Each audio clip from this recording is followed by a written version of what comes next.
مساء الخير، معانا النهارده مين النجار. اهلا، مساء الفل. هسألك بس النهارده كام سؤال كده على السريع. ايوه. ايه اللي أثر فيك بدور نعمان في المسلسل؟ اثر فيا معنى. وعرفت ازاي تعمل تطور الشخصية ده الواضح في المسلسل؟ انا بالنسبه لي كان مهم جدا الفرق ما بين المرحله العمريه الصغيره والمرحله العمريه الكبيره. يعني انت لو تخيلت دلوقتي نفسك انت كمان 20 سنه هتبقى عامل ازاي، فده اللي كان فارق معايا قوي في دور نعمان.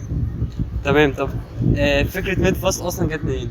انا دكتور وبحب التمثيل وبخرج، فانا بالنسبه لي كانت اللعبه كلها ان انا اعمل حاجه للناس تشوفها من المنطقه دي. وإيه أكتر فيلم أو مسلسل كان نفسك تمثل فيه؟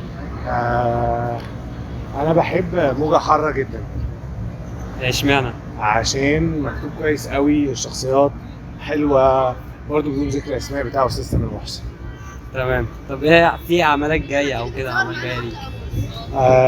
انا لا، يعني بعد ما اخلص ميد فاست بس محتاج اخد اجازه شويه، وبعد كده هقرر انا هعمل ايه. خلاص تمام، بس كده.